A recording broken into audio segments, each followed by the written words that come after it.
Happy Hobbit-days. Number 2 coming in. My chosen quote to bastardize this week. Looks like podcasts back on the menu, boys. Oh, man. I know that line. So you're a Hobbit-days family. I'm a toy Orker family. The Jewish? No, it's because Hobbit, like Honda days. I understand. Yeah. No, my pun's not on Honda days. It's on holidays. Oh. That marketing. Okay. Oh, God. Well, that's not the most interesting thing I thought we'd pick up on in that, but hey. Yeah, looks like meat's back on the menu, boys. Where are these guys learning about menus? I'm not pretending that this is an original thought, but I feel like it bears some investigation here. Well, why wouldn't? Well, I guess they're orcs, right? But I mean they don't have orcs. We just saw them be created. Yeah. Well, the other thing, everybody knows about them too. I feel like they mention them a lot. Everyone they run into, they're like, there was a pack of Urukai or something like that. I'm like, wow, everyone knows this. Maybe they have little Urukai pubs. My sister suggested that the only restaurant in Isengard is a Chili's to go, like an airport Chili's. Oh. See that? I can see that too. They have to have a little bar. You think they have a bar? Yeah. Where they all hang out at the end of the day? Yeah. It's like, oh yeah, tough work in the death mines today. Yeah. That's my headcanon. I burned down a whole family home and, really worked up a sweat. Can I take a look at your drink menu? Oh, looks like meat's back on the menu, boys. Yeah. Anyway. All right. As you guys know, I don't know how to start the podcast yet, so it'll either be with Happy Honda Days or something along the lines of Welcome to Late to the Movies. This is a podcast where my friends and I get to fill in our movie blind spots. Every week, we'll pick a movie that either I or a guest hadn't seen before and really should have by now. This week, continuing Happy Hobbit-days, is The Two Towers. Peter Jackson's 2002, instant classic. Everyone loved it when it came out. I still love it now. Spoiler alert. Now you know how I feel about it. Your guests this week, left to right across your podcast dial. We got Robbie. Hey. We got Greg. Hey. And that's where we're at. That's it. That's We it. don't got a lot of friends. I don't have a lot of friends. Ben's also here. I'm also here. That's true. Before we get into it, I don't know. We just did this last week. Have you guys seen anything else recently? No. I don't mean to rush us, but I've been watching Arrested Development again. oh, nice. Yeah, it's fun. I don't know if I ever finished it. I didn't love the Netflix seasons. The middle the season 4 sucked. Season 5 was pretty good. Okay. Season 4 was that weird, we're going to do the whole season in a weekend from different perspectives. And I've never successfully seen that done. I think Mitch Hurwitz recut it at some point to be just proceed chronologically. Okay. Jumping between the characters like a TV show normally would. I'm on season 3, so hopefully when I get there, I can watch a normal. Yeah. I think there's an official recut version of it that some people say is better because it's just it's trying to do the Rashomon thing where it's oh, this is a different perspective on that thing from a few episodes ago, but it's just the whole season. When sitcoms do that, it's usually one episode. Yeah, it was just it's a fun gimmick, but how do you follow what's going on? You keep changing what happened every episode. Yeah. Yeah, it was tough. The fake block stuff was pretty funny. I liked that. The what? Fake block. All the Michael Cera stuff. I still thought was pretty funny. Yeah. You should watch Arrested Development. It's really funny.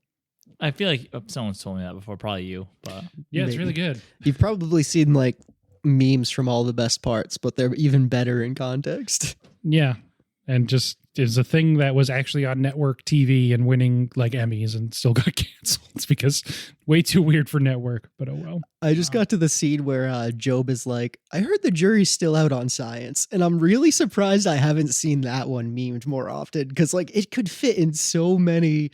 I'm like, this should be one of the screen grabs people use. So I saved it. I'm waiting to use it. The Two Towers. Ah, there we go. Yeah. Peter Jackson's The Two Towers. I was more prepared for it this time, but yeah, I picked this one and I was like, oh, there it is. Yep, there's the runtime, 3 hours. HBO Max just puts it right on there. Once again, the extended version about a little less than an hour longer, so almost 4 hours, I believe. And, cool movie. Yeah. Or maybe, actually, I don't know. I think it's right under 4 hours, so maybe it is like an hour or more longer, whatever. So we all just recently watched this. Don't they say, like, right in the beginning what the two towers are? Right. So in the movie, this is... Okay, I guess we can start with the title before we get the plot summary.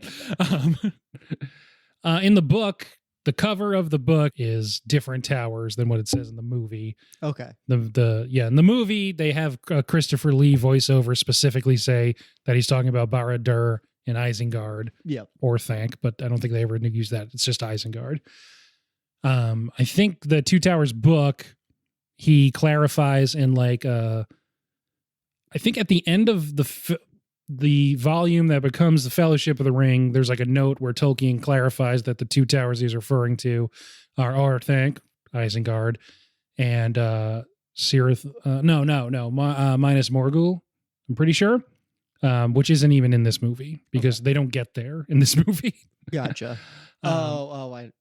Yep. Yeah, that's where they might briefly show, but that's where the Nazgul come from. That's like where the Witch King comes from. Yeah. Okay. Which obviously they get a lot more into in the next movie, but we can't talk about that yet. But yeah, so in the movie, they specifically have Christopher Lee say, "Here are the two towers that the Two Towers is referring to." I literally immediately almost. I literally just saw a meme today that was like, "Never ask a Lord of the Ring fans which two towers they're referring to." And now that I guess there's debate between the right. Well, there's debate anyway. I mean, Tolkien himself said it was this, but he thought about a bunch of different combinations of towers that it could be. Gotcha. There's a lot of towers. It's medieval fantasy, so there's a lot of towers. Love their towers. Lord of the Rings, the towers. Problem solved. That's towers. One of the many things that I want to focus on in this episode is going to be the way they adapted this, which should have been like a nearly impossible task. But before we can get too deep into it, who wants to give us a 1-minute plot summary? Should probably be me. Okay. Give me 1 second. Yeah. It's only like 3 hours to condense into a minute. I know. Honestly, this one's not that hard to condense into a minute. I don't think. Like for a broad overview. Okay. Nope. Especially, I mean, if you're just focusing on ostensibly the main character, Frodo, it won't take that long at all. I can do it in 10 seconds. Frodo's there. Yep. Okay, so yeah, our movie picks up right where our last one left off. Gimli, Legolas, and Aragorn are looking for Merry and Pippin. They end up getting sidetracked. They're in Rohan. They're dealing with the army of Uruk-hai going there. While this is happening, Frodo's walking to Mordor with Sam. Gollum, Smeagol meets up with them, and they kind of make an alliance with him to find their way. Our other three guys end up meeting back up with Gandalf. Merry and Pippin are helping some Ents going to Isengard. They end up... Those three end up... Oh, my God. There's so much happening. Those three end up going to Helm's Deep. The Uruk-hai are attacking. Frodo and Sam are still walking. They end up getting captured by Boromir's brother. Now, that's a mess. Yeah, it's a disaster over there. The Ents destroy Isengard. They destroy the Uruk-hai at Helm's Deep because Gandalf and the Riders of Rohan come and save them, and some elves help too. And then Frodo and Sam leave Boromir's brother Faramir and just continue along their way. The end. Yep. So you did just kind of glance over Gandalf coming back. You're like, yeah, Gandalf's there. Don't worry about he's it. Back again. I don't have time. So I went with looks like podcast is back on the menu, boys. But because I didn't want to do the obvious one, which was obviously my podcast, like my precious. Oh, yeah. Don't like that. I'll be honest. There's I wouldn't have liked that either. 3 things that are happening, like 3 groups that are all pretty important in this, and they cut between them a lot, like very, very frequent, to the point where it's like I don't know which one of these I talk about when, because these definitely are all happening at like the exact same time. Yeah, well, it's structure is really important to this movie, and one of the biggest challenges when in the late 90s, Peter Jackson and his team started trying to make these movies happen. Originally with Miramax, as you see, the 2 Weinsteins are in the credits as producers. Originally, they were going to make 2 movies with Miramax, and they were trying to figure out how to split up the 2 towers, half into the first movie and half into the second movie.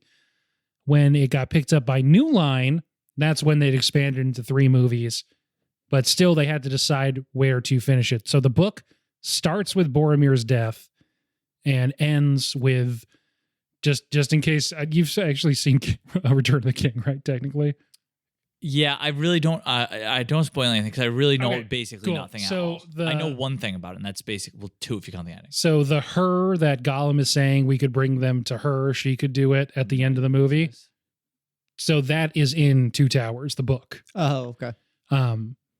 Whereas in the movie, obviously it starts after that point and ends before that point for certain characters because The Lord of the Rings is one giant tome. It's broken into 6 books.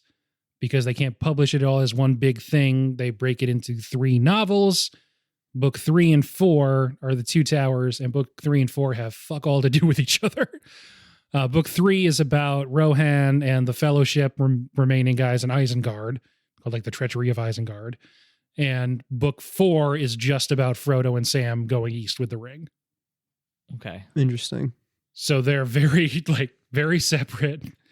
Some like contemporary criticism says like, wow, yeah, second half of the book, nothing happens because it's just these guys walking around with the ring. I was going to say book 4 kind of sounds like it sucks. Well, as you can see what they actually take from book 4. Well, it has like a climactic set piece that doesn't happen in this movie. They never actually go to Osgiliath, which is the Gondorian city that they're in at the end. Mm-hmm. And they kind of wink to the audience where Sam's like, by right, we shouldn't even be here. Because they never were there in the actual book. Anyway, point being, adaptation is difficult. And I feel like they do a good job being like, actually, these things are happening at roughly the same time and kind of matching up the 2 storylines and trying to make it so they all sort of hit something like a climax at the same time. I think it was a good call, especially like when there was a offhand mention in the first movie of like, well, the Fellowship is like split up. Can they still succeed? And I think the response is like, well, as long as they all work towards the same goal or something like that. And it was a good way to like show that they're still doing that. Yeah, and to find sort of like a narrative through line that connects them all instead of it just being completely disparate. Yeah. You know, you get the ending bit where the second half of this movie, very little Sam, Frodo, and Gollum doing anything besides just being sort of ferried around, if on screen at all. But you still like give Sam the big speech at the end that's shown over a montage of all the other things that are happening to kind of give you like what you said, as long as we're all like, there is still some goodness in the world and that's worth fighting for. Yeah. Yeah, it is weird because it does... Everything feels so connected, but these groups I don't think talk to each other at all, right? Yeah. No, a thing that I accidentally spoiled for you in the last episode was like, yeah, these guys don't see each other for a while. Yeah, I didn't like they don't at all. They never, the Fellowship remaining members never catch up to Merry and Pippin. Yeah, the only like interactions they have, they don't even show because Merry and Pippin talk to Gandalf at one point. Yep. And it is not shown on screen. a great misdirect, though, where did you think it was Saruman that the tree brought him to for a second? I wasn't sure because I knew Gandalf came back. Yeah. And I know he comes back as Gandalf the White. So I knew that. So I was like, oh, this can't be Saruman. I was like, this has to be Gandalf. If it was Saruman, they probably would have just called him Saruman too. They wouldn't say like the White Wizard or whatever. Yeah. So I was like this. I was like pretty positive that was Gandalf. But then when the other 3 bump into him in the woods, for a second I was like, I thought that might have been Saruman because I was obviously with Merry and Pippin they were fucked. But I was like, oh, the other 3 maybe they won't be fucked if they bump into him. You know what I mean? Yeah. So that's why I was like, oh, is this gonna be him? But yeah. So something that isn't necessarily an adaptation choice, but just sort of a radical thing that this movie does is, you know, the first movie, Fellowship of the Ring. You like these guys hanging out. It's great. They were split up. Not only do they not hang out in this movie, but a lot of the movie is like, just trust me. You're going to love these guys from Rohan. We're going to spend a lot of time with them and their problems. And I know you want to see your friends, but you're going to like these guys too. Yes, they did. They introduced a lot of new people. Yes. Yeah. Bernard, he's British, so I assume he pronounces it Bernard instead of Bernard, but Bernard or Bernard Hill is in this movie. He plays Theoden, King of Rohan. Mm-hmm. you guys weren't on the other episode that he was in, but a few years before this, do you know another movie that we've talked about that he's in? He's the captain of the Titanic in Titanic. Oh, huh. That's funny. I feel like I can recognize him now. And yeah, he's great. He's really good. I really like Theoden as a character. He starts off like holding a massive L, but by the end, he turns that into a W. I really like how gross and old he is at first. Yeah. It's pretty great. Like I was watching for it too. Like they do his transition like real quick. He's almost like turning into a moss being, and then like you're like, oh, is he just that old? And then it's just all gone. It was kind of all like cataracted eyes or whatever. Yeah, like even his hands were like green before. He was gross as hell. He was so gross. So gross. That's what Saruman possession will do to you. Yes. In the books, he's not possessed by Saruman. It's just Grima Wormtongue has just really fucked him up with shit that he's been telling him. Is really just like shaking his resolve. Oh, jeez. Yeah.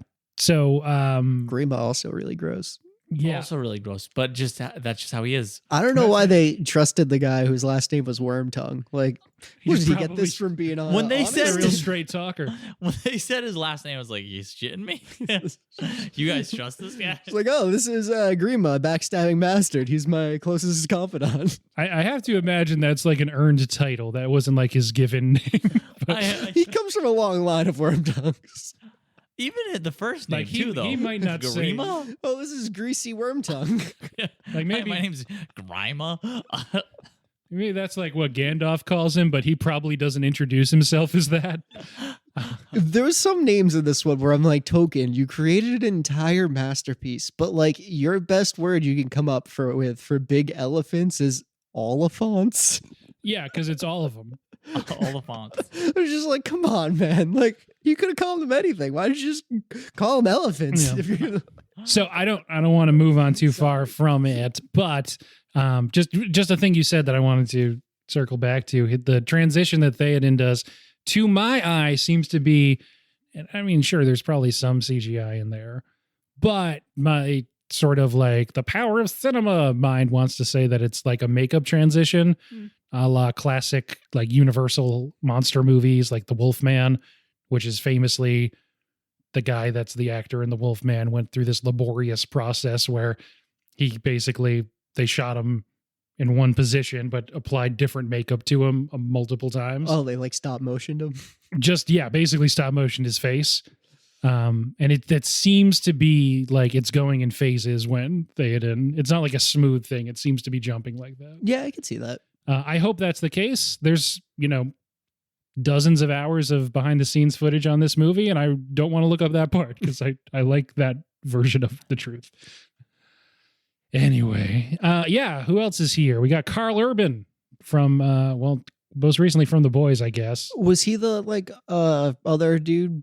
Aemir, the Rohanian Rohirrim general. They're just like, fuck this. I'm out Yeah, of here. there's like a couple guys from the books that they combine into this version of Aemir. Okay. That's Karl Urban. Eowyn's also in there. Those are the nephew and niece of Theoden. His son dies. He doesn't give a shit.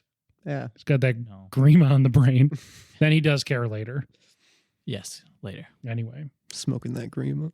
I was thinking a lot about something I think you said, maybe Corey said.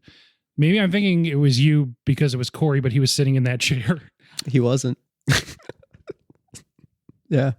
He was sitting right there. Oh, okay. It was someone to my left. I think because I was sitting over there, it was that of distance to my left. But it was about how Peter Jackson doesn't like sort of fake looking magic. That was Corey. That was Corey. Yeah. So something Corey said in the last episode that I was thinking a lot about during the like showdown scene in Edoras in the throne room where Gandalf is like approaching him with his staff and like yelling at Saruman.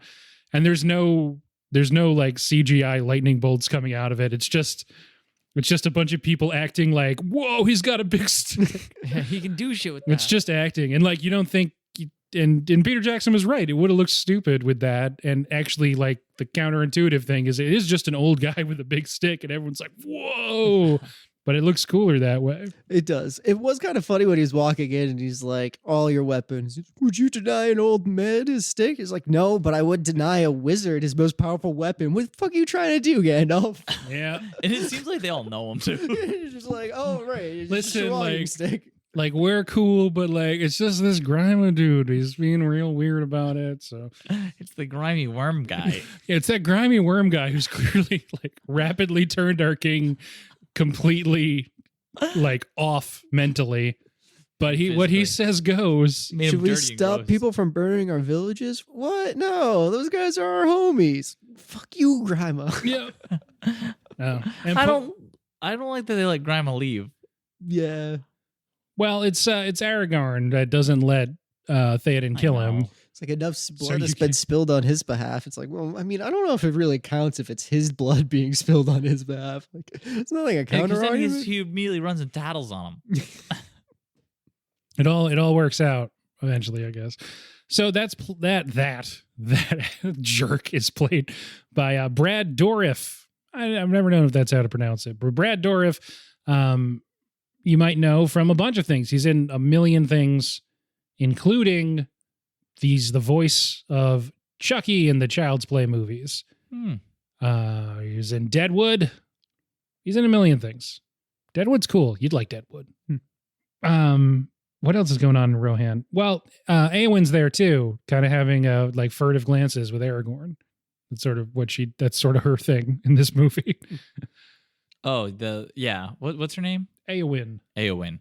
Not There was to a be lot of confused with People that start with No. EO, right? It was Not a- Arwen. not to be confused No, with his Ar- other lover, Arwen. Arwen is, yeah.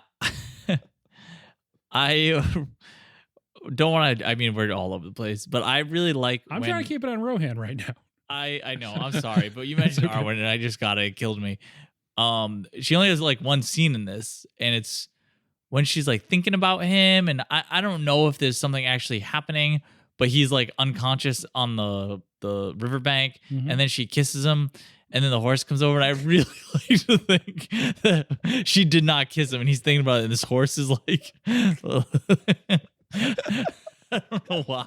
Because it's like definitely a bit that would happen in like some kind of show. Yeah.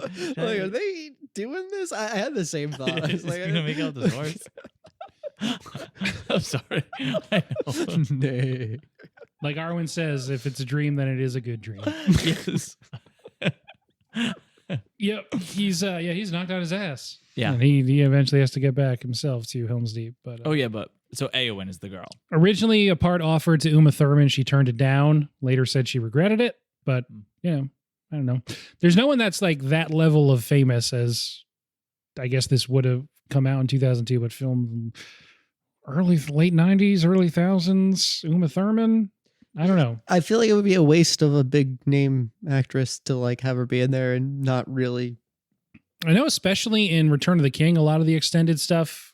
A lot of Eowyn stuff is in the extended. Yeah. So maybe that would have been in the theatrical cut if it's Uma Thurman. But yeah, I think the person who does it is really good. Yeah. I Yeah. liked her.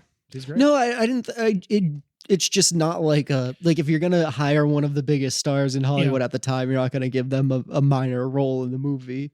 No, the famous person when these movies are coming out is probably Ian McKellen, I'm guessing. Yeah. Which works because Gandalf is the most famous person in the movie. Yeah. Besides like Sauron.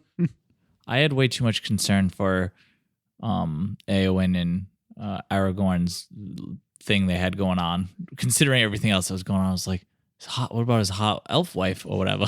I was like, this lady is seems, messed up. I was like, no, but because he doesn't really have, I don't know. Yeah. I was like, I did, and then that lady, I was like, oh, this lady, she was real thirsty, but I was like, oh, she'd be nice for him, I think. I'm like, oh, but it's a hot elf wife. And I was like, why am I worried about this right now? Well, is Frodo going to get to the mountain?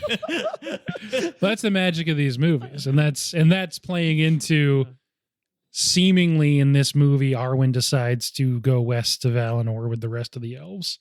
Yes. And not stick around for Aragorn, which as Elrond points out, it would be really shitty to be immortal. Okay, yeah. Even in the last episode, the last movie, I was thinking that, especially when she decides that like this is the dude forever. He's like a transient who just sort of travels around and gets into horrific fights. Yes, I was like 30 years if you're lucky. He doesn't have a house, Arwen. I was like, what is Arwen thinking here? It still does not make sense to me, but I mean, it's fine. Like, well, in this movie, she decides, fuck that guy, I'm going west. Good for her. Get on those boats. Yeah. Yeah, well, I think originally they planned to have Arwen be part of the elf retinue that's sent to Helm's Deep, but no one wanted that. Fans reacted poorly because that's not really what Arwen does in these stories. So yeah, she doesn't give off a fighter vibe. Like I feel like she'd be like, "I'm here, Aragorn," and like they'd be an arrow through it. They already committed to having elves go to Helm's Deep, though, so they still do, and I think it's a good moment. I think it's a fine move, but again, to the point of like, man, these people, there's like apparently only like 200 of them. They live for 2,000 years, and an arrow kills them just as quick as it kills a regular guy. You know what? Like, that's a crazy trade-off. Yeah, you have to really weigh how worth the battle is. Yeah. Which is why it's a big deal. And that guy, Halfdeer, whatever his name is, Haldir, I think. Yeah, he's only in there for a little bit, but it is like impactful. And you get like, you see like Aragorn gets it. He gets like the whole elf deal. So he knows like, ooh, that really sucks. Yeah, he just would have kept on going if he didn't take that arrow. Yeah, I like that the elves come, but yeah, at the same time, I was like, man, how many people are in Helm's Deep right now? I think they only said it was a couple hundred. It's technically all of Rohan, but also Rohan was like 6 houses in a palace hall. Yes, I was thinking that. I know it was all Rohan, but it didn't seem like that many people. She's like, wait, why do you guys live in this shitty plains village when you have a giant mountain fortress? Like, why isn't this your normal place to live? You could start filling this place up. It sucks here. We don't have any view. Based on the Cheddar Gorge in southwest England. Yeah. It's funny because like you think of England and you're like, oh, those people are boring, but like parts of their topography does just look like that. And that's cool. Oh, that's interesting, yeah. We don't have that here. Oh, well, too bad it's always raining and you can't go enjoy it. Well, that's what happens in Helm's Deep too. Helm's Deep, technically the valley, the Hornguard is the fortress, whatever the Hornburg is the fortress. Hornburg? Is it really called Hornburg? Yeah. One thing I noticed these movies really like, they love trying to fake you out and be like, this person's died. Because they do that with Merry and Pippin too, like right here. Because when they meet up with the riders from Rohan, they're like, we killed everybody. Burned them all. Sorry if your bros were in there. They would have looked like children. Yeah, we would have killed them.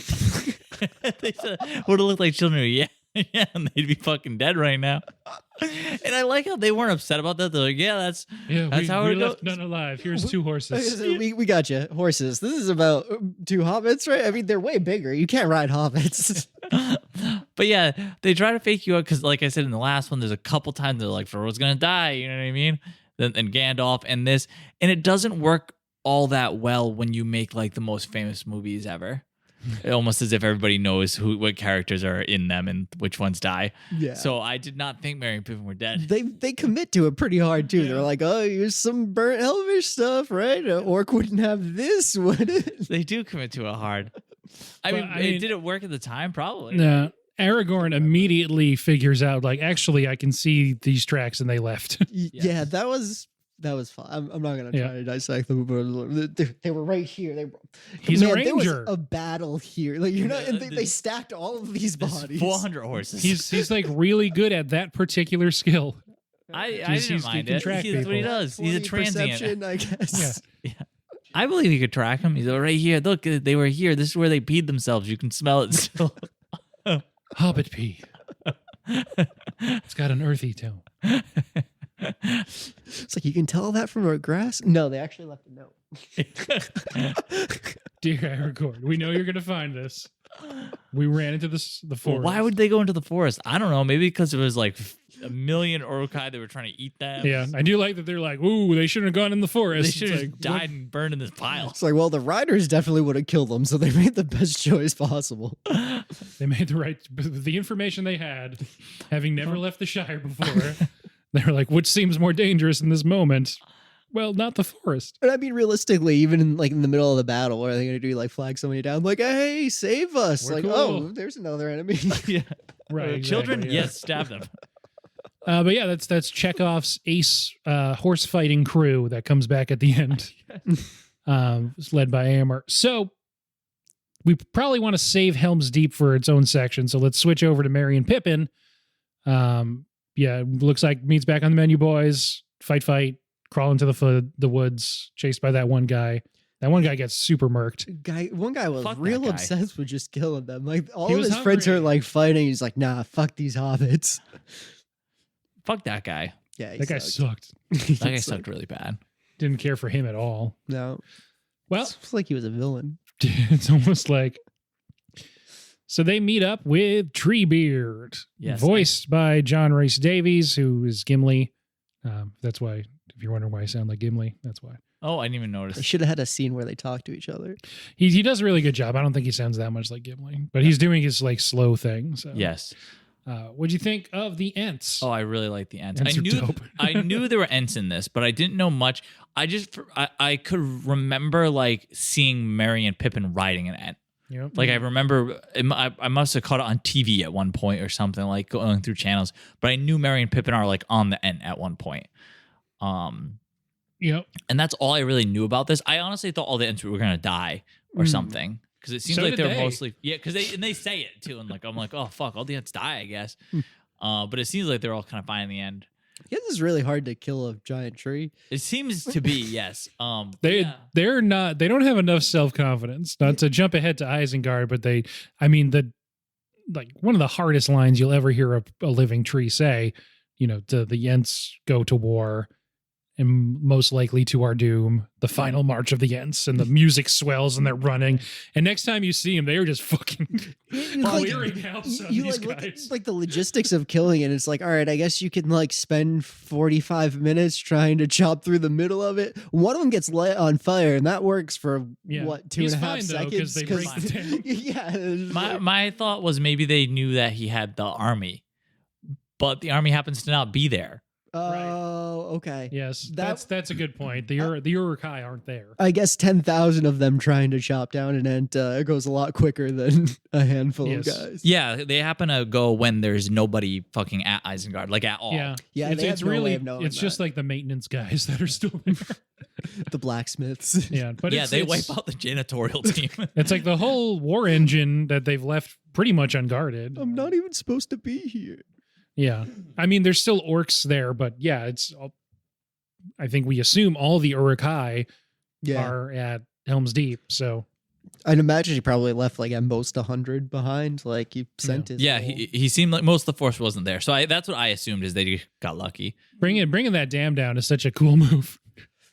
Now, the one thing I wasn't sure on is it's Merry who tries to convince the Ents, right, to go to war, and they're like, Yeah, no, he makes the first argument. yes, But eventually it's Pippin who tells Treebeard to go south, which leads to him deciding that, yeah, let's go to war. yes. Pippin, does he tell him to go south because he knows all the trees are destroyed over there? I don't think so. He just is like, let's just fucking go. Yeah. That's Pippin's luck for you, dude. I think Okay. he was expecting, like, if anything, maybe for them to try to attack and then Treebeard to defend. That was kind of my. Yeah. Okay.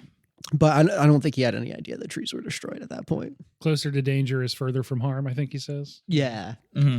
The Great one thing Hobbitism. too, like you mentioned luck, the thing in this movie, and they don't ever cover it, but like that is the one thing that like the good God can do. Like anything you would say, like, oh wow, they got really lucky, you can kind of just attribute to that was, I forgot the guy's name, but like that was his hand at work. Like the Ents were able to do that and the orcs weren't there because that's how things were arranged by the god. Like he couldn't directly, kill everyone, but he could make that timing work out well. Line up. But yeah, I like that. It's something I've read on like the Reddit from people that know a lot more about this than me, but like that's the limited impact Oh, they yeah. can have. But like any of those, like, and when we get to the third movie, there's another moment where they're like, that's where his influence is taking effect.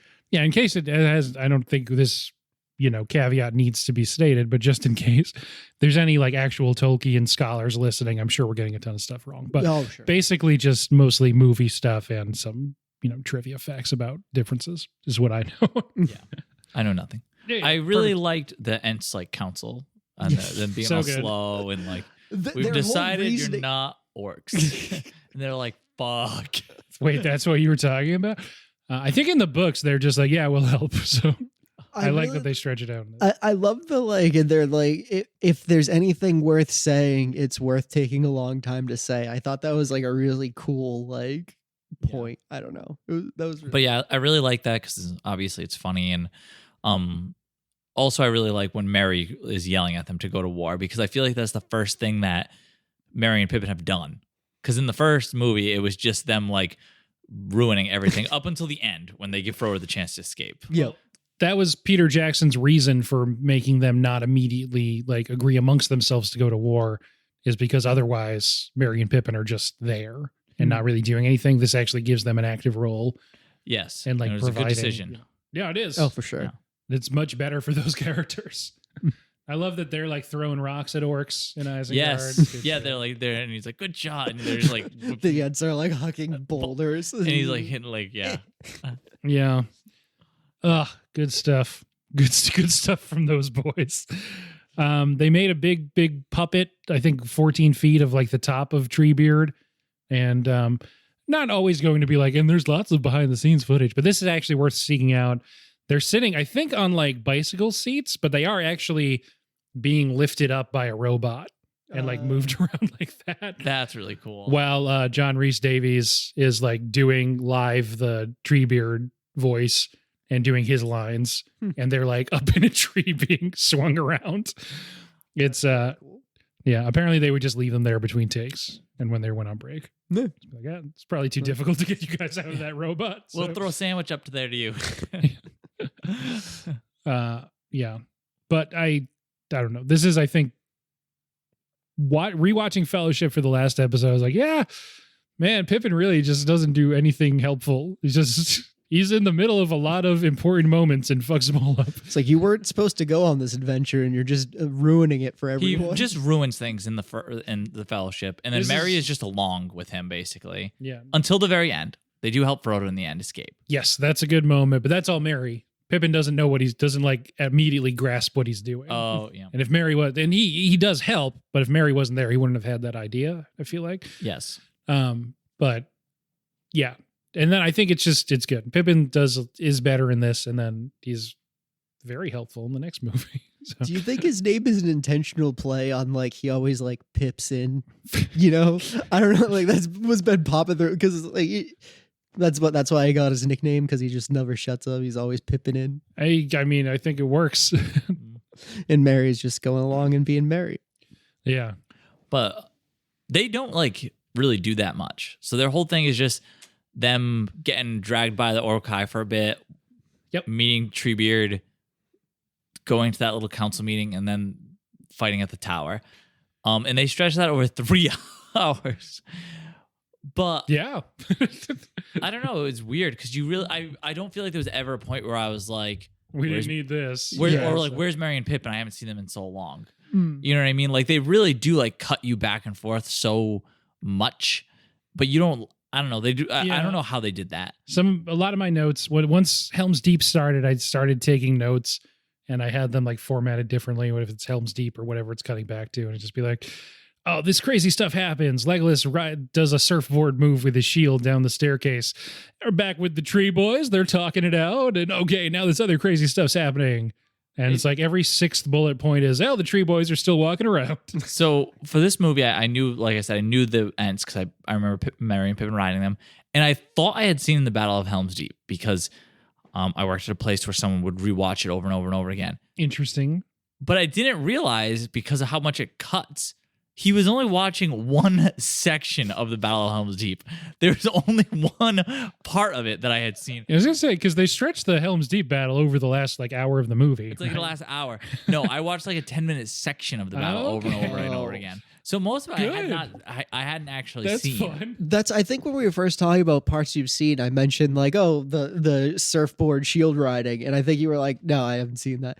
No, I And hadn't seen that. so that made sense. I was like, that's the like one of the big battles in Helm's Deep, but I guess it was a different battle he really liked. Yeah. Yep. I think it's because he liked to rewind. So if you want to see the whole thing, you'd have to do a lot of like, you'd have to it'd be so much harder than like just rewatching one part. So which section did he keep rewatching? The part, what is it? What was the elf's name? How Yeah, Haldir. the part where he dies. That's like the fourth segment at Helm's Deep? Yes. Out of like 9, maybe? Yes. Okay. All right. Interesting. Mm-hmm. That's weird. That's when they retreat to the keep. Yes. I would have for sure guessed the shield riding one because I feel like that's one of the most Yeah. action packed. Like, For some reason, I keep thinking, like, is the shield riding one in that part? But I feel like it can't be because I feel like I would have known it. But I think he does do that at one of the points when they were getting ready to retreat. yes, because Gimli's on like the outside of the wall and he's like going down to save him. I think that was that part. Maybe. It's the part. So Legolas surfboard. It's the last thing that happens before you go back to the Tree Boys. After we hang out with the Tree Boys for a bit, they go back to Helm's Deep, and that's when the elf guy dies. Okay, so that's why. Okay. That makes sense. So it was right after that. Yes. Before we get into Helm's Deep, do we want to just do Frodo and Sam, or do we want to just go into Helm's Deep? We can talk about Frodo and Sam. They don't do a ton. I like how their story starts because technically the opening scene with Gandalf, it's the dream that Frodo is having, right, of Gandalf falling. Yes. Come to find out when the Fellowship members meet up with Gandalf and he tells them the rest of the story or whatever. It's pretty badass, but It's so cool.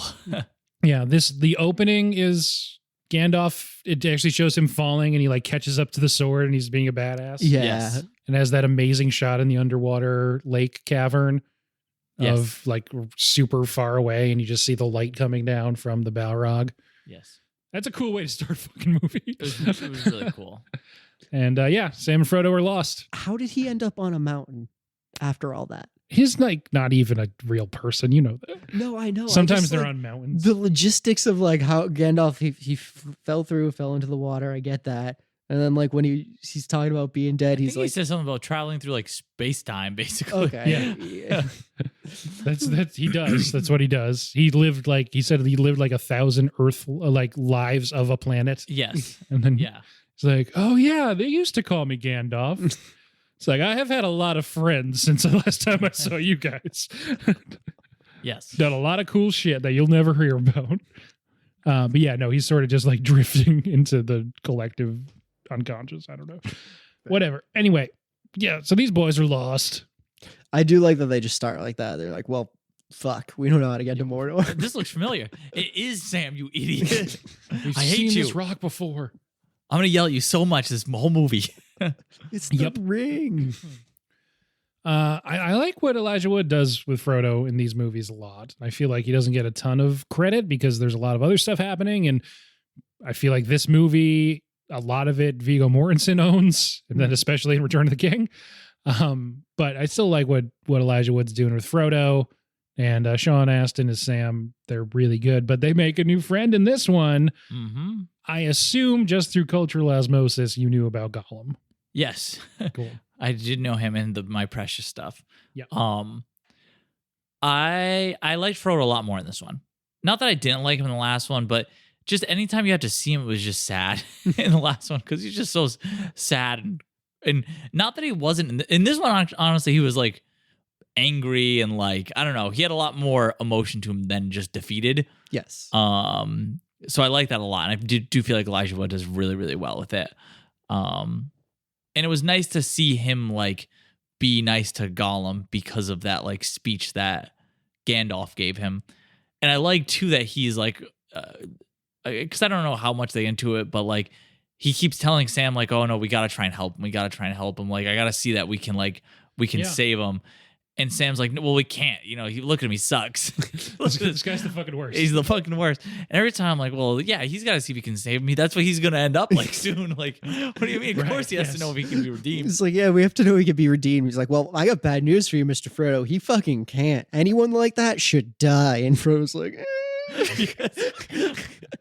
Yeah, that's what I wanted Sam to say that to Faramir when he's like, your brother tried to kill Frodo. You've been like, your brother was turning into this guy. That guy used to just be a guy.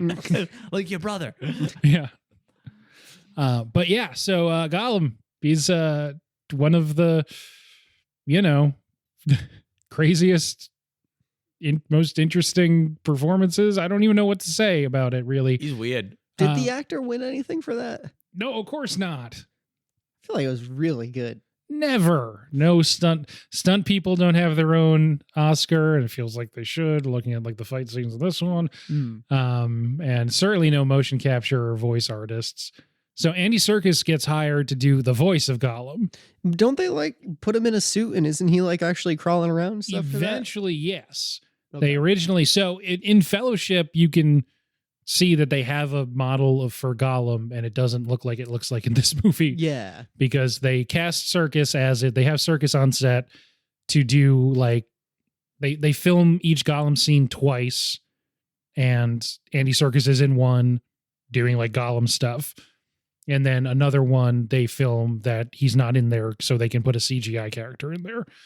But they like what he's doing so much with his physicality that they're like, actually, and obviously the other actors in those scenes are responding better to the ones that he's in. Right. Which feels just like common sense. I guess you're supposed to be a professional actor and do it the same either way, but if there's an actual guy there doing like Andy Serkis faces at you, it's a lot more to play off of. Yeah, it's got to be easy. Like, I don't care how good you are. It's obviously easier if you have somebody to work with. Mm-hmm. So then they are like, actually, we're going to have him sometimes put on the motion capture suit.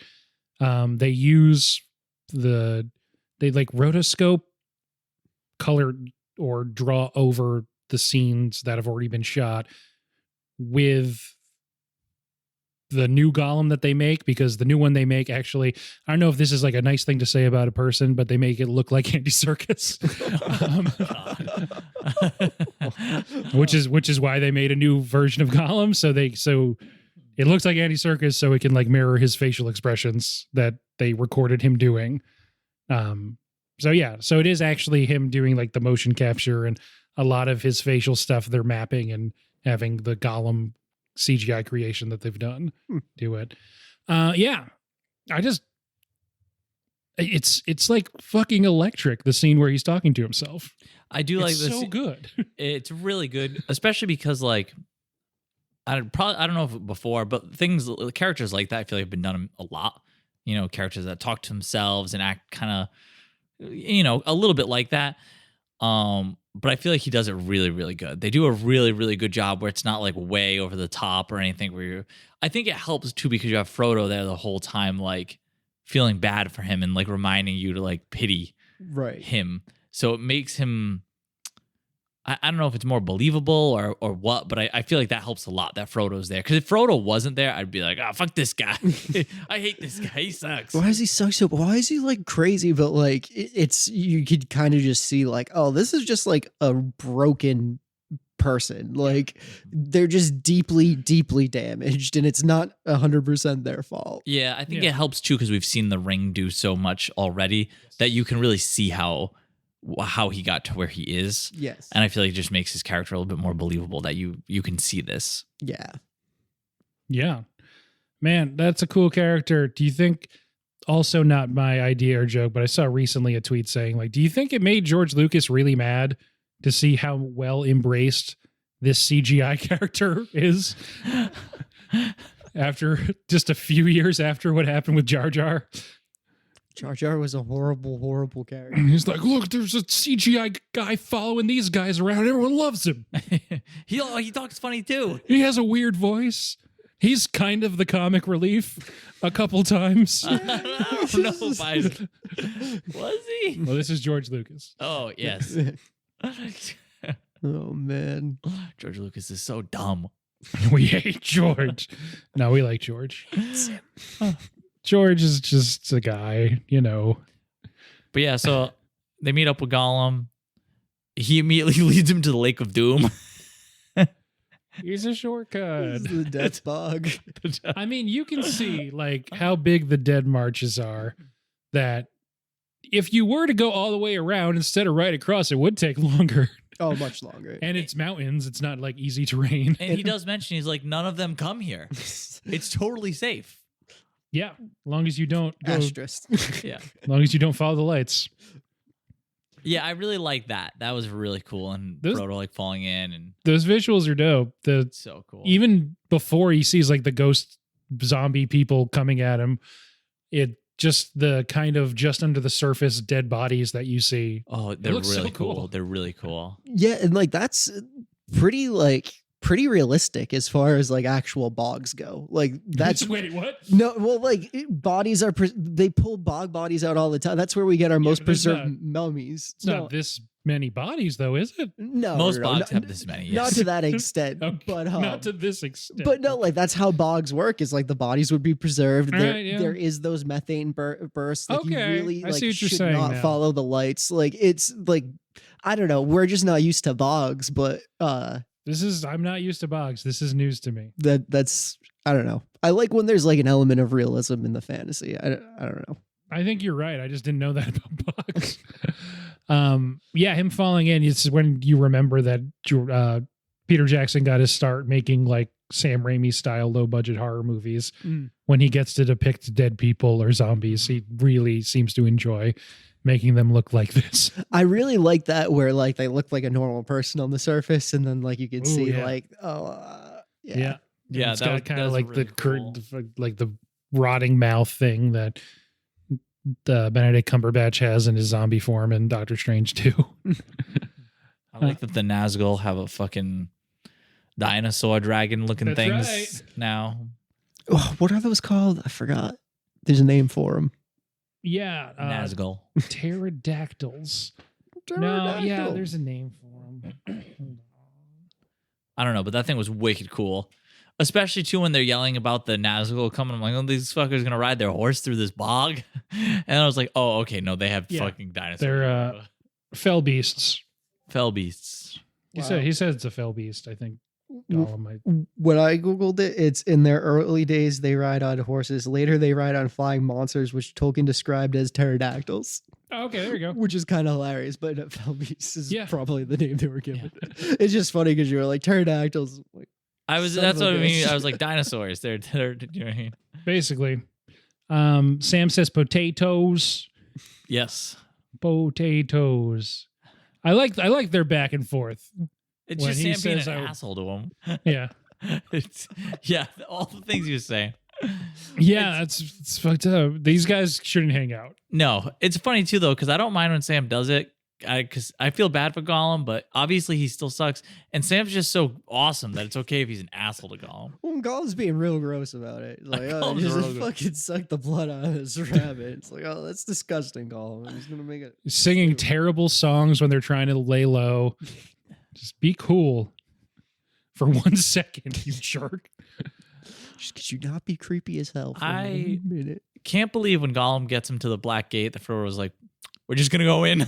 It's like, all right, we said we're gonna get to Mount Doom. I That- guess we don't have a plan. That is one time that I feel bad for Golem, even though he's like, obviously there's another way, and he's like, "Why didn't you tell us?" He's like, "Master didn't ask." It's like, okay, shut up.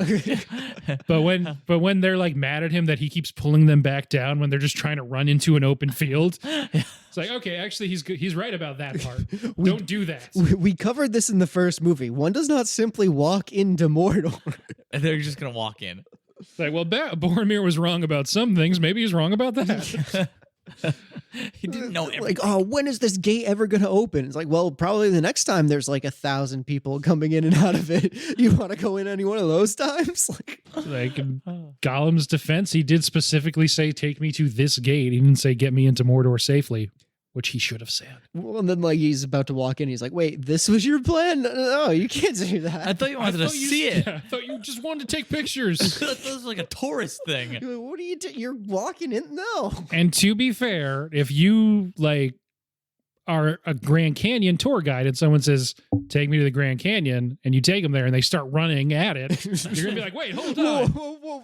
There's a path down. You don't have to run off the edge. Why didn't you another tell way. us about that? You didn't ask. I didn't think this would come up. I didn't think this was your plan. They're going on their next tour. Okay, and just so you know, if you want to go into the canyon, you don't run over the edge. There's a path.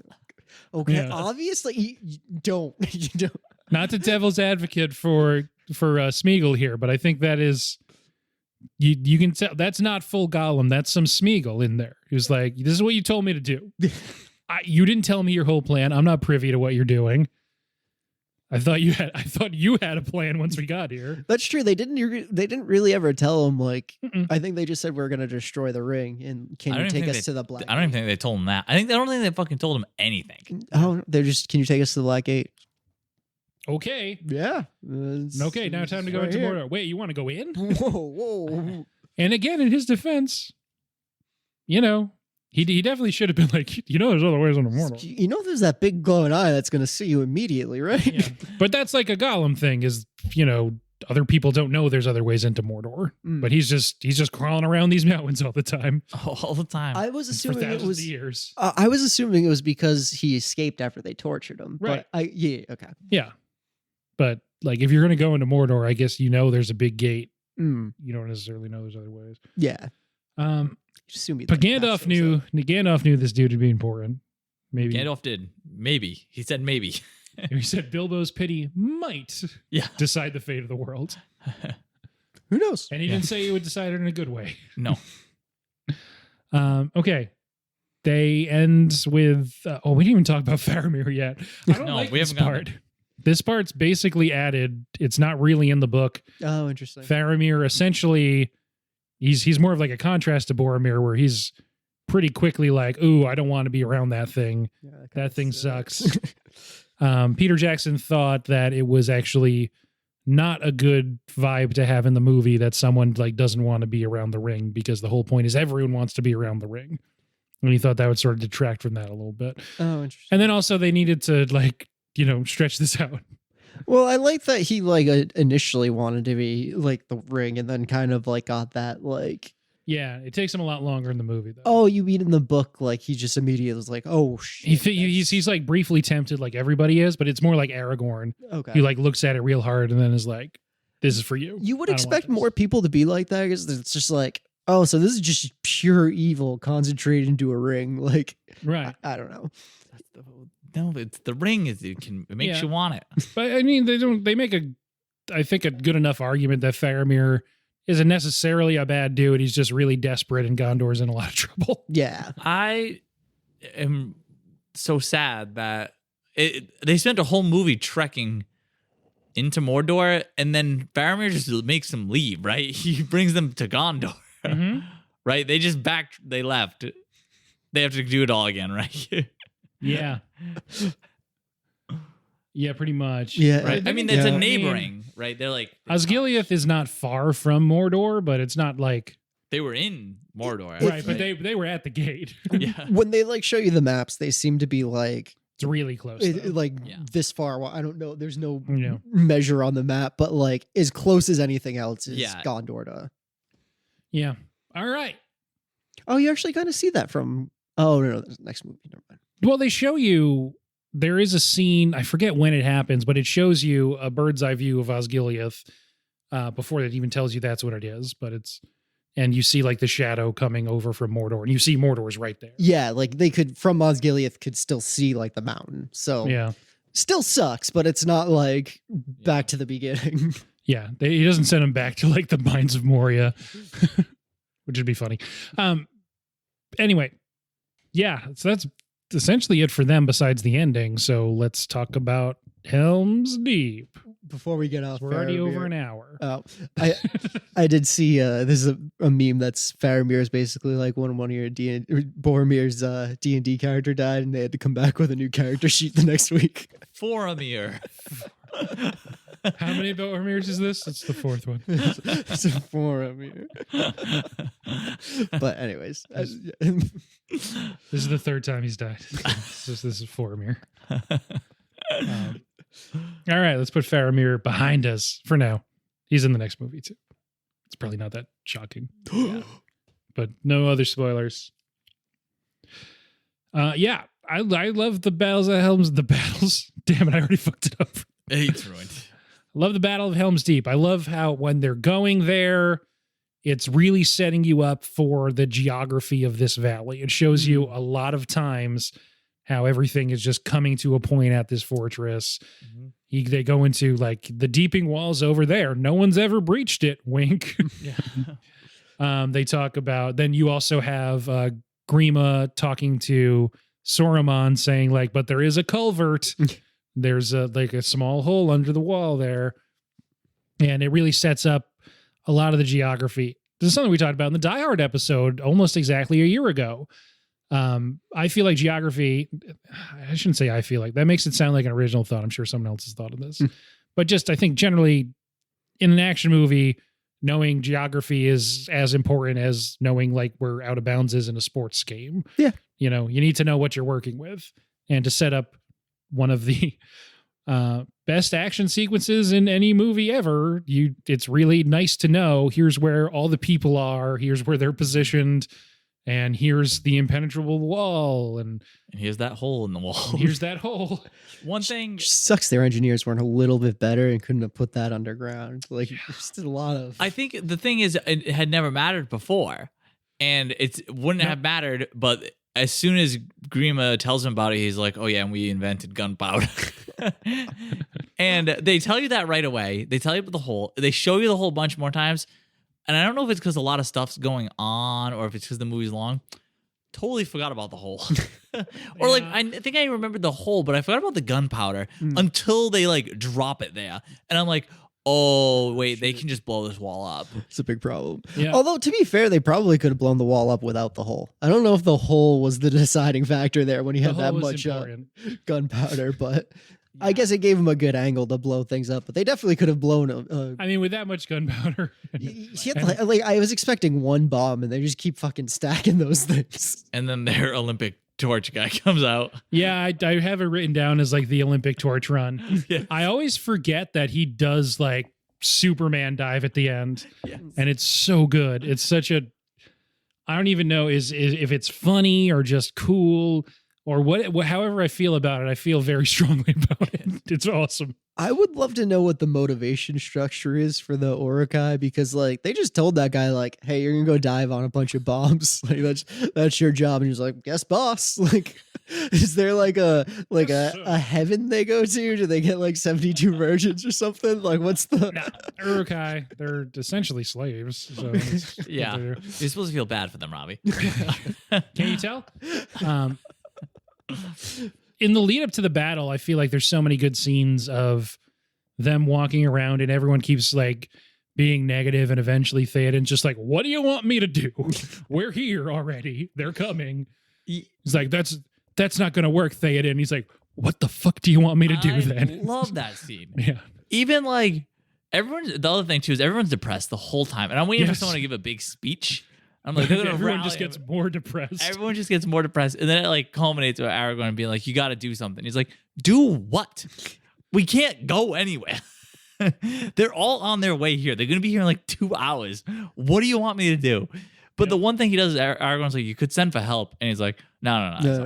I would do anything. Maybe like send one guy on a horse out. It doesn't hurt to ask. You know, there could be like Gondor. neighboring Gondor's people. never going to help. Yeah. The elves certainly won't. And it's nice when the elves show up beforehand. There's a lot of good scenes before that. There is the one scene, which is probably there, where Aragorn walks into the room that Theoden's in. It's like a makeshift kind of throne room thing.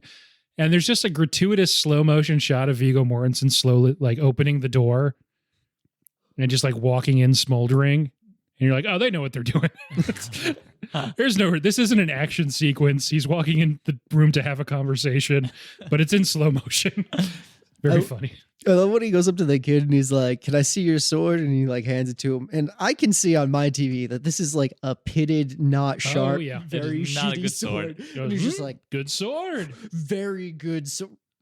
I was expecting a speech then or something. No, he just swings it around a bunch. He's like, It's a good sword. I'd survive with this. You won't, but It's like, are you Even- sure? I can like touch the blade. It's fine. You're right. Yeah. leading up swinging to pole. Helm's Deep, I really like when they fight all the orcs on those. What are they called? Wargs. Yeah, Going back to the warg fight. Okay. Yeah. yeah. I like the warg fight a lot. I like it a lot. I feel like too this movie has a lot of contrast to the last one because there's a lot of fighting in this one, and I felt like there was not And a lot of like large scale fighting too. Yes. Yes. Yeah. I love the like how that starts off too, where they're like, oh, the horses are just really upset about someone. It's like, oh, this is a big fucking wolf monster up on the side of the cliff. That fight, I feel like, is really important because they haven't done like a huge scale battle like they will with Helm's Deep, and like they will with a bunch of stuff in the next movie. And I think it's really important to establish this kind of, I guess, medium-sized battle where you have so many different things going on that all sort of, cohere into this piece, but there's like little games that everyone's having. Like Gimli's getting the things piled on top of him. Yes, when he snaps that guy's neck, I was like, "Oh my Yeah. god, that's awesome!" Yeah, the guy's like, fuck you. Yeah. It was so great. Yeah. Obviously, Aragorn gets his arms stuck on the warg and goes over the cliff. Yeah, they make you. Yeah. They're like, he's dead. That's the scene where Gimli's like, he's starting to push it off, and then like, well, like Yeah, another then horse thing falls on top of it. Yeah. Like 3 different things all pile on him. Yeah. That's good. So there's like, you're establishing that all these characters have like their own things that are going on. That one's comedy. Aragorn's is, I guess there's some suspense. You're supposed to think he's dead. Not in the books. He doesn't like fake die in the books. Did they start counting at that point too, or was that I not think- till Helm's Deep? I think No. there's some. There might be counting. some counting there. They establish a bit of counting there. Okay, Yes. So yes, it's important. It's I really like that bit. I think Gimli's it's always fun. the comic relief, huh? yeah. I honestly think he might be my favorite. He's really fun. He's so good. By the time he's saying like toss me and don't tell the elf, Yeah. yeah, I'm thinking to myself like, oh, I love these characters. Yes. I really like these characters a lot. They are those 3 are my favorite. They're for sure. Yes, they're the Like, best. Oh, because before that, he's having he's talking to the girl when he's on the horse about like dwarves and stuff like that, and she's Yep. just like looking at Aragorn like this adorable bastard. Like Eowyn and Aragorn are bonding over how dumb Gimli is. Because that's when he like loses control and falls off, and they're just like, look at this idiot. He's like, I meant to do that. That was intentional. Yes, that was intentional. It's also funny to Nobody think, like, panic. I think Gimli's probably like twice as old as they are. He's probably like 80 years Yeah. old or something like that. Dwarves have like a 200-year lifespan. So Yeah. And then when they're on the wall, Helm's Deep too, and he's like, "Don't tell me what's happening." And he's like, "Would you like me to get you a box?" And he's like, Yes. "Ha, ha, ha, ha." The beginning of this movie is the first of many times throughout it where their stuff starts. And we didn't really touch on it because we got to them like during the battlefield, but all the running they're doing at the beginning, and Gimli's saying like, We're made for natural sprinters. we're not made for marathons or whatever he he's says. in cross country. Yeah, I'm wasted on cross country. He says. Cross country. Dwarves are natural sprinters. Yeah, it's just like, oh, I would watch this if they broke this up like they broke up The Hobbit into like multiple movies off of one story. If there was just one of these 3 dudes just like sprinting through the countryside and hunting orcs, I'd watch that. These guys are great. They're so good. They are. What do your elf eyes see, etc. But anyway, maybe we'll insert that back so it makes more sense. But anyway, I love in Helm's Deep. These movies are so score heavy. There's a lot of music in these movies. That was Howard Shore. So yeah, as we all know, Howard Shore does the music in this. So Howard Shore's music is iconic. It's throughout these movies. And it's even funnier that we used iconic there because iconic refers to images, and we're talking about music. And Icons, I got it. yep, I think it's I don't even know what the echoic. I don't know. Anyway, Auspicious. So the music is all throughout these movies, always like in big moments, it's swelling. We already talked about the last march of the Ents and the music swells. But when the battle is about to begin, it is silent. And it is so effective that you haven't even realized that it's like you've had a fan on that's making white noise for the whole movie. And then all of a sudden you turn it off. It's not there. And you just hear like the marching from, it's just so good. And this battle happens at nighttime, and it's nuts because I can see every fucking thing that happens. Right away. I think there was even another night scene, and I was like, wow, they just don't make it dark when it's nighttime. I was like, why don't all movies do this? And this was actually shot outdoors at night. And people are like, oh, like realism. And it's like, what do you mean realism? They're fighting you're going to tell me they couldn't see anything while they were fighting? Like, no, there was stars, there was moons, there wasn't smog blocking all of it.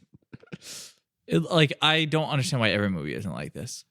Well, I mean, we can say that about a number of things with these. It's like, I wish every movie was like, but yes, especially with the night photography. Yeah. I feel like that's a big thing now is movies are just like so dark you can't see anything. I'm like, what the fuck? I came to watch. People always talk about Game of Thrones with that too, just to not exempt TV from the you can't see anything at night discussion. The best explanation I've gotten is it's very expensive to film in 4K at night, and they can just save money by making it not viewable. But that was the one thing I thought. I was like, oh, you can save a lot on CGI if you just can't see. That's I guess the conspiracy theory.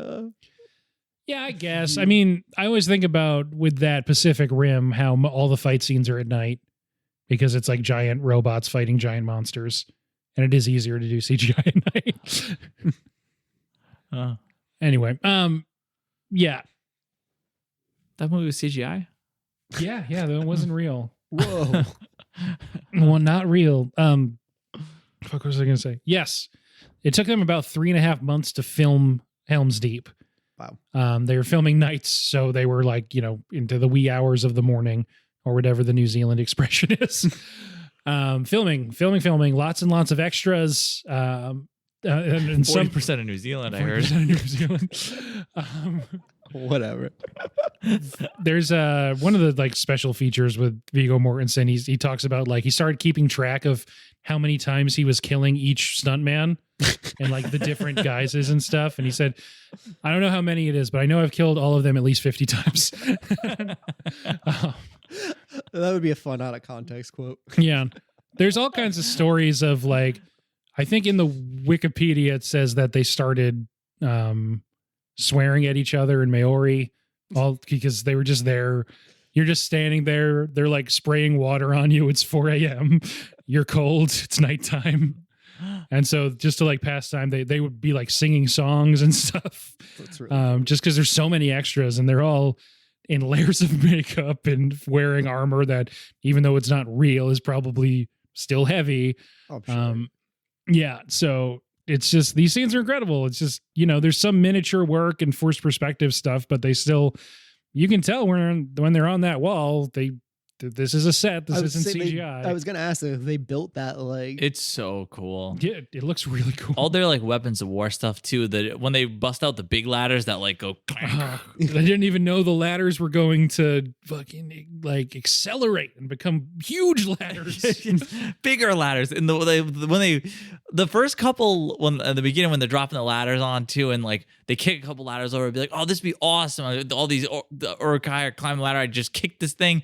All the Urukai on this ladder fucking die. It crashed down. It kills them. I was like, these ladders suck. I was like, I would never want to climb one of these to fucking fight it. And then they go to the next one. They like drop this fucking massive ladder. And as they're picking them, I'm like, oh, when that thing tips over, it's going to just crush everyone. And then those huge hooks drop down. I was like, okay, no one can ever move that. That's part of the wall now. It's part of the wall now. I really like the hooks too, because when I like caught a glimpse of them this time, I'm like, wait, those are just the big Urukai swords that they attach to the ladder. It's just they're the same exact like. They look, yeah, they do have like the hook thing at the end. Yeah. It's like they don't know how to build many things, but they do build that one thing very well.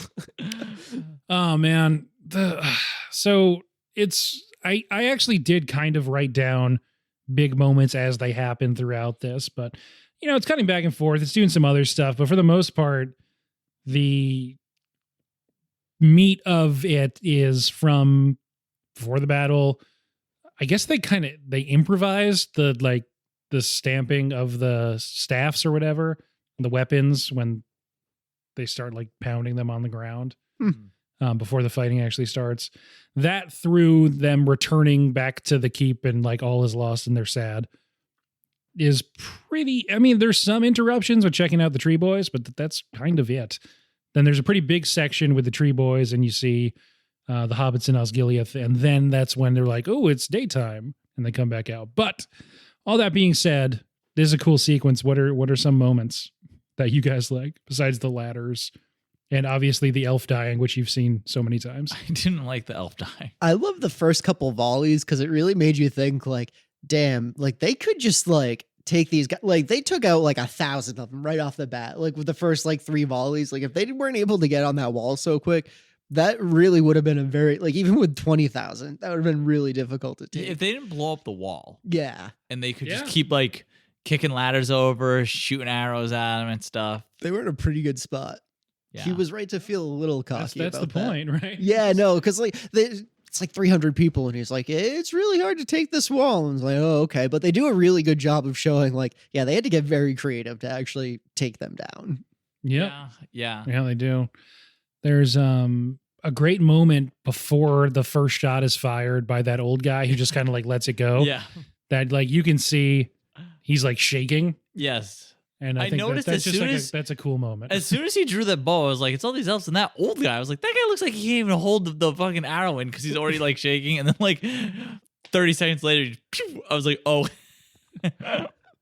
I don't know if you saw the. It's a good shot too. It is a good shot. I mean, there's a lot of targets. There's just so many moments that I love. The first section has when, you know, them coming and it's so tense and the music's not there.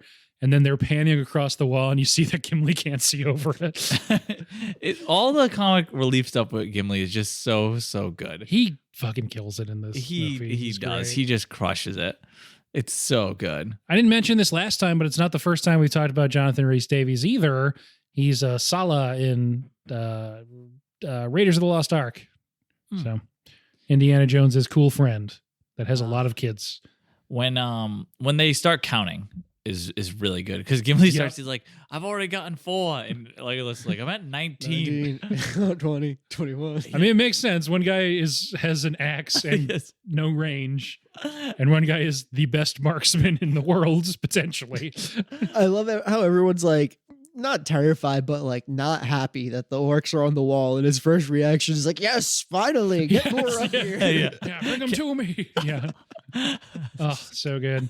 Not the vibe, Gimli. Not the vibe. Read the room, man. Come on here. That guy peed himself. This first section after the ladders come up and before they start counting, there is, yes, a Wilhelm scream. Speaking of Raiders of the Lost Ark, which also has a Wilhelm scream. Yeah. It's in there because Peter Jackson is a cool guy who is at his heart a huge nerd. So all the huge nerds have to put Wilhelm screams in their movies. Then the next time we come back, it's you see the tree. It's with the hobbits and the Ents, and then it immediately cuts back to Gimli counting. I think, which is very funny. And this is when the bomb happens, and it's really cool. It's so cool. I always love that Aragorn is immediately like, I think I know what that guy's doing. Take him out. So I'm not 100% sure, but the giant dude with sparklers, he's probably a problem. Like that's a problem. He's just like, let's kill him right now. You have to kill him right now. Look at him immediately. And Legolas tries. He gets him a bunch of times, but that guy makes one desperate Superman dive at the end. Well, that's why he's like, I am about to die, and you cannot stop me. Yeah, that's like, you shoot me with as many arrows as you want. Like I'm like on my way to kill myself. Like, yeah, you can't kill me. I'll kill me. Like that guy probably died thinking that like I just won as this thing. Men are over, and it's because of me. I did it. Oh man, He definitely thinks that. Good for him. He's thinking like he's having his own end of V for Vendetta moment.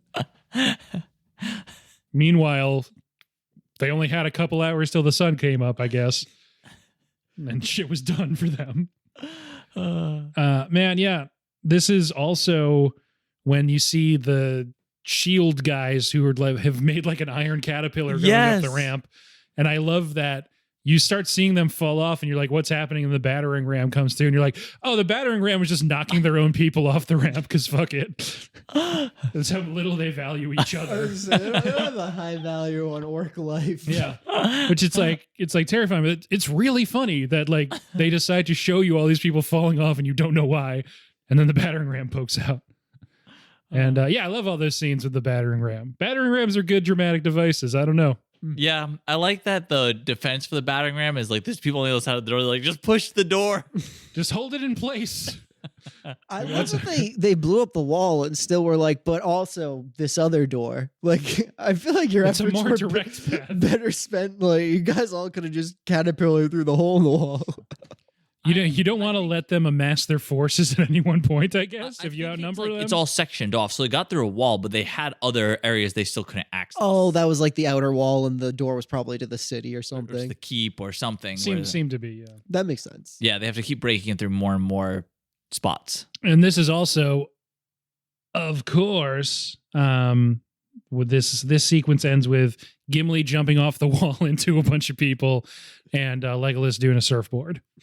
It's Hell so yeah. cool. And you had never seen that. I'd never seen that. No. So that must have been pretty cool. Yes. Good. I'm glad. Yes, it was cool. I definitely thought, I was like, you could probably shoot all these guys while he runs down the stairs, though, right? Come on. Because he doesn't surf particularly fast. Yeah, but then he gets to shoot the shield at somebody else, which He is does. also super cool. When he launches the shield at the end and it just pierces into them, I'm like, oh my God. Keep It's in mind, brutal, dude. skateboards don't exist in this world. Yeah, this he invented that. Totally original thought. Yep. Then we see our tree boys, and then we come back again. And that is when Haldir dies. They return to the keep, and they go, our fellowship friends go to the front door, see that it's not working out. Theoden tells Aragorn to buy him some time, and that's when they sneak around the side entrance, and he has to toss him. Awesome. Yeah. Love it. And then I love that they get, even when that was talking, I was like, wait, how the fuck you get back in? And they're like, just throw you a rope. I was like, oh, okay, I guess that's fine. And then Legolas is like, fuck, I didn't plan. I thought other people would help, but they're all busy. I don't want to ask. Yeah, but yes, his delivery on toss me, and he's just like, I don't want to say it again. I want to say it for that long. Just toss me. Just do it. Don't tell the elf. It's like, sure, don't tell the never. Oh. Right around this point, And they kick ass on that bridge too. they do kick ass on that bridge. If we can take them, this is what he says. It's like, dude, there's like 10,000 of them out there. Okay. Good thing none of them had arrows, I guess. Right around this point, maybe a little after this, is where I hit the point where I was like, they can't win, right? I was like, I think I had forgotten about Gandalf or thought that was like not tomorrow. You know what I mean? Like he was like, because he was like, So it's dawn on the 5th day, and I've lost track of days. I lost track of days too, so I wasn't sure if that was this battle or if he was coming back in the next movie. You know what I mean? For who knows what. Mm-hmm. So I was like, I wasn't sure they were gonna win, and I was like, what the fuck? Where are they gonna go? Because they have to leave or some shit if they don't win. Well, they did mention the back tunnels too. Yeah. And they were just like, oh, they'll be picked off afterwards, which Yeah, or they can't move fast enough. It's like, well, you gotta try. yeah, you gotta do something. And also this battle will buy up like at least a couple of hours. Right, yeah. So this is before we get to like the good stuff happening. This is when we check in with the tree guys, and finally the Gondorians, I think they're technically Knights of Ithilien is Faramir's group. The tree guys decide not to help, and they go south, and he sees, and Treebeard just has a lot of good quotes in this section. He says, "My business is with Isengard tonight." That's a cool line. Mm-hmm. He says, yeah, "My business is with Isengard tonight with the Rock and Stone." And I'm like, oh, I've heard that before. Rock and Stone. Yeah, he said, I noticed right away that he said Rock and Stone. I was like, I wonder if this is where they took it from. I mean, maybe. Yeah, and that's, he's just, it's likely we go to our doom, the last march of the Ents. It's really cool shit. And yeah, then the Nazgul get to Osgiliath, as Frodo was like, you can't keep us around. Yes. They're going to come, and then they do. And the Nazgul are here. I am always amazed because everybody knows the Nazgul. Like, these guys are just always a fucking problem, huh? It's not God, like they're here. Yeah, it's not like they just like existed now that they're after Frodo. They've always been around, huh? They've just like thousands of years Yeah. at this point. Yeah, I think the Gondorians would know them well because they were men. Yes, and they're also the they're old kings. Yeah, they're the old kings. and they're neighbors. And we mentioned earlier, we don't really have Stop to get flying into it. your dragon outside my window. Minas Morgul was the like twin city of Minas Tirith, which is the Gondor capital, and then fell to Sauron's forces. So they, had once upon a time a pretty tight relationship, but obviously these guys are mega evil now. Anyway, the reason that I'm saying this other stuff is happening at the same time before getting to the Helm's Deep conclusion is because all of this is set up, and I checked the timeline not to see like, oh, this is dragging on, just because like I'm curious. And it's like a 3-hour long movie, but all of the stuff that's about to happen happens in the last 20 minutes. Because at this exact point, there's 23 minutes left on the timeline, including credits. So less than 20 minutes until the actual end of the movie. And the fight at Isengard hasn't started yet. Frodo hasn't had his like thing with the Nazgul in the ring yet. Yeah. And Gandalf hasn't gotten into Helm's Deep yet. And that all happens in about 15 minutes. Yeah, they do. They pace it really well, the three stories that are going on. You don't feel it. Like you feel like, oh, this is the climax of a bunch of things that must be spread out over the course of this 3-hour movie. It's like, no. They saved that last bite is the best one. Yeah. This is like Sam. We need to have Sam have the ability to monologue over the end of all of these stories. Yes. But yeah, so then Aragorn says, ride out to meet them with me. Like, Theoden's like, you know what? Yeah. Hell yeah. Good. That sounds badass. I want to ride my horse down this fucking bridge full of orc. Yeah, that sounds cool. I want to do that. And then he starts doing his like the horn of Hellhammer shall sound in the deep one last time. And Gimli's, because he can't ride a horse, I guess, is on horn duty. He just seems like a horn duty kind of guy. I feel like he'd enjoy doing the horn. Hell yeah. I think about Theoden yelling Fourth Aerlingus a lot because it's a cool thing to yell. He yells, Fourth Aerlingus, and they ride out. Yes. And they do a pretty good job, but they don't have to do that much before Gandalf gets here. Yes. And like Gandalf's here, and then it's like, and Éomer's here too. He's like, well, okay. Gandalf could have taken them all. Probably. He puts the sun in their eyes, and they're like, what the fuck? What is that thing? Sorcery. That's the sun. Yeah. I didn't do that. That's why he said, I'm going to come from the east, because we're going to time this shit so they're looking directly at the sun by accident. It's actually a really good battle strategy. Oh, it's great. It's a great idea. We're going to come down a super steep hill. And the sun's going to crest it right as we're doing that. It's over, orcs. We have the high ground. It's over. Yeah.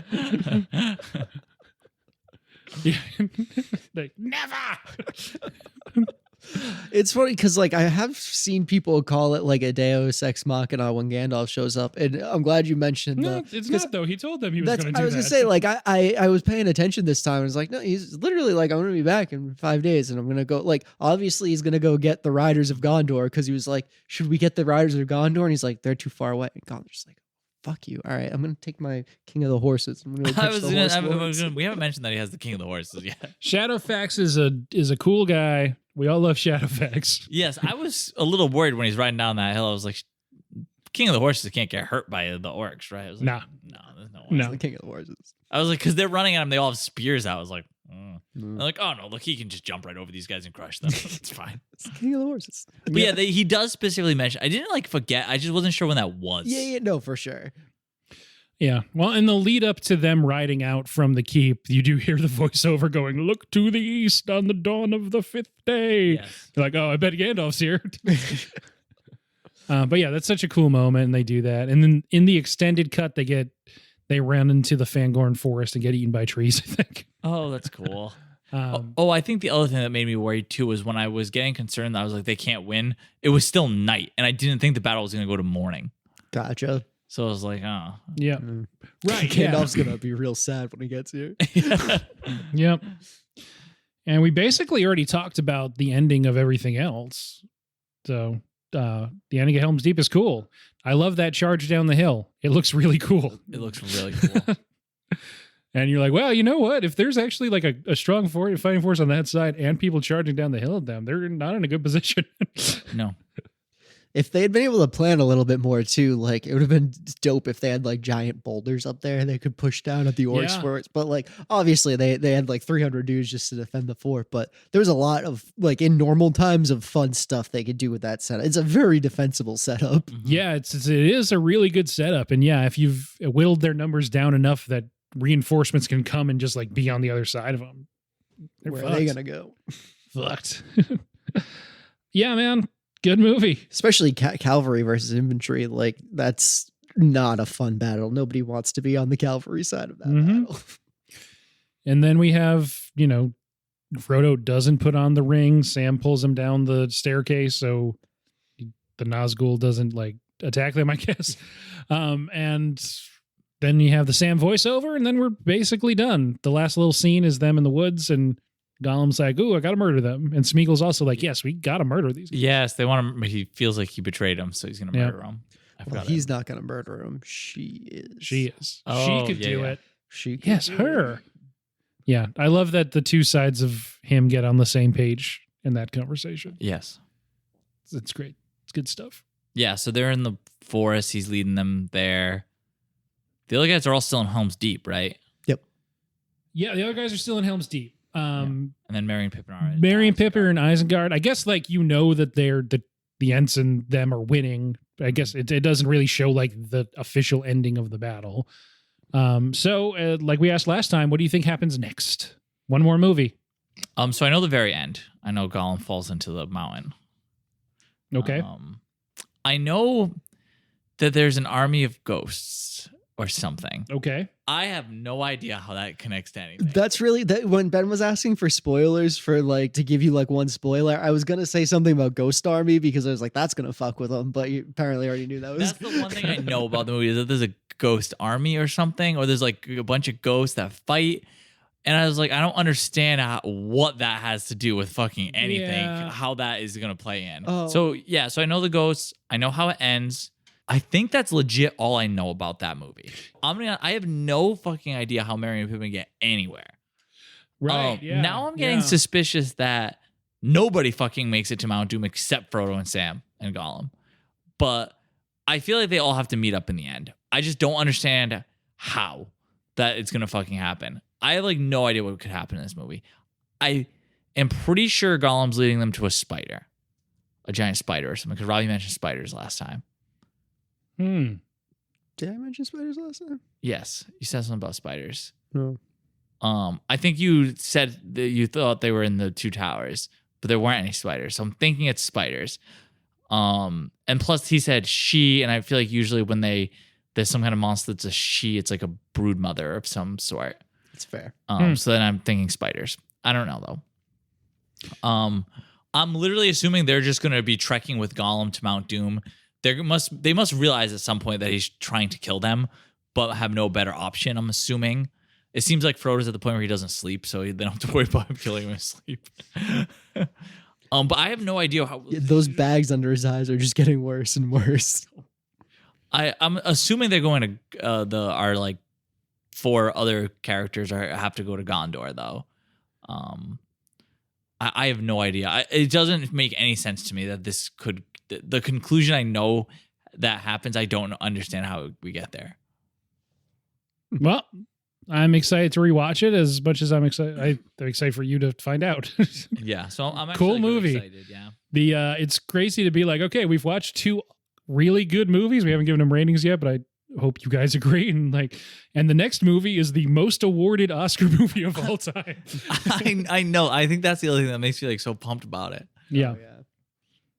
I didn't realize it was the most of all time.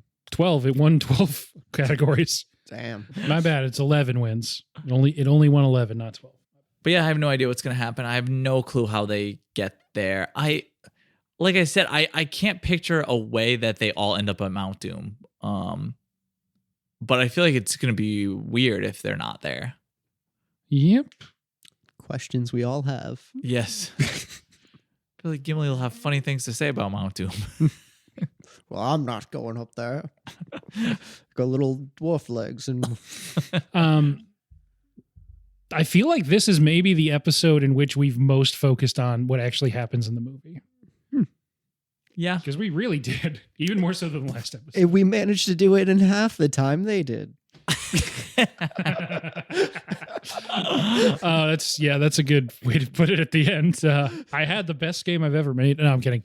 I haven't made games for any of these because I assume we're going to talk for 2 hours.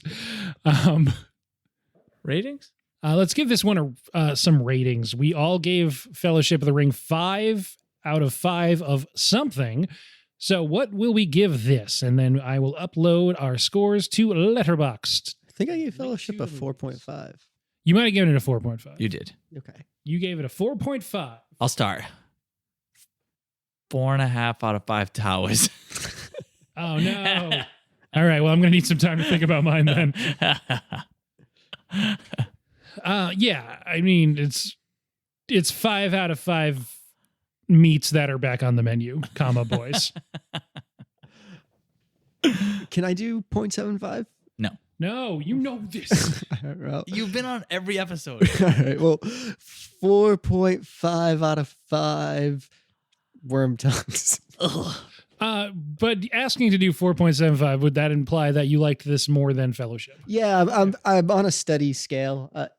You know what I mean? Yeah. With all the stuff we talked about with the adaptation, I feel like this is a really high degree of difficulty pulling off this movie and making it actually flow.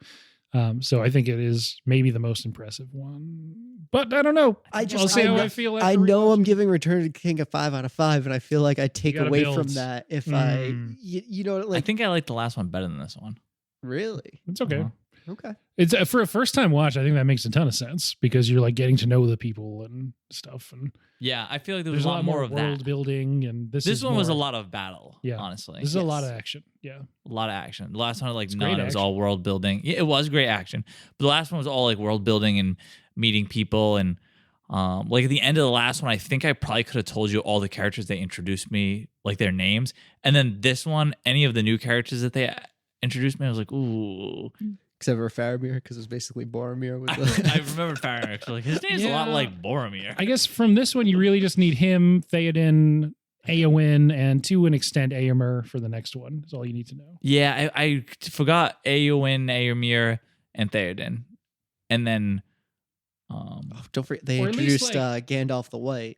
It's Yes. Gandalf the He's- White's a new character. I remember they Treebeard. used to call me Gandalf. Yeah, and Treebeard, you're never gonna forget. I'll never forget Treebeard. Yeah, and that's it. That's it. What do you think happens with Saruman in the next movie?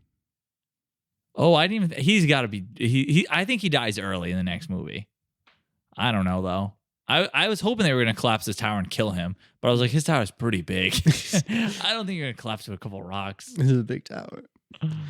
Although it is very narrow. Like It's he can't very have a narrow. lot, like, he's got like And he one dug out a lot of the ground underneath it. It's like 1 10 by 10 floor on each level. There's like one pillar of dirt that is extremely important. Very packed in. It's very important. And it just Like, got. guys, we dug out too much. We cannot dig out any more in this area. Yeah. Wait, it's which one very- did we train to be an engineer? He's got one very compact pillar of dirt, and they just put a lot of water on it. That is true. Like I didn't even think like he just literally was like, yeah, just dig. Like where? Like right next to the tower. Yeah, and you saw in Fellowship when like the camera moved from Gandalf on top of the tower, it goes straight down. Straight into the There's no clearance. just like a very big pillar of dirt with a very big pillar of stone on top of it. This is an He's OSHA got- violation. He's got to be careful. Yeah, that is not up to code. There's no way. He's going to regret it. Yeah. We'll be fine as long as like that dam doesn't break. That ominously extremely high up dam, which must have been so hard to build. Yeah, it's like I'm glad I built that dam because this entire valley was a river before I built my tower here. I guess, right? Like, where'd all these trees come from? They're old. How old's the dam? It's really old. Tree Brand actually built it to grow more trees. Smart. Soramorin's tower came after. Yeah, it's actually a very shallow river, just that he dammed it at the source on top of the mountain. Look up here. Hopefully we don't get a lot of snow or I think it just starts flowing over. Yeah. Then it's just a waterfall, really. It's a bad idea. We'll just dig a big hole for it to go into. Sorbonne's like basically an immortal spirit. Like, I don't know building things. That wasn't part of my I've education. lived 1,000 lifetimes. Never have I ever done any carpentry. Oh man. Okay. Well, that'll do it. You can find us on Stitcher, Spotify, Apple Podcast, iTunes, Podbeans, Google Podcast. I think that's everything I usually say about that. Check out the Instagram. It's late to the movies _podcast or _pod. Might just be pod. Whatever. Type pod. If it doesn't come up, keep typing. We put up a fun poster every week and sometimes a few days late because I was busy last week. You can email Noah at late2themovies@gmail.com. Both the Instagram and the email are the number 2, not 2 spelled out. But anything else? Yeah, we have a TeePublic page. It's the holiday season. In fact, we're recording this before Black Friday, but you're listening to it in like mid-December. So you need any last minute gifts? Not sure how fast they deliver. So get those orders in now. That's on teepublic.com. I'm sure in the next week or two, they'll put a thing up on their website that says order by now to get it by Christmas. You know how clothing stores do. Anyway, and yeah, I think that's basically it. Thank you for being on, Robbie and Greg. Bye. Adios. Looks like we're off the podcast, boys. Yeah, looks like Podcast is off the menu, boys. Podcast is off the menu, boys. Stop asking.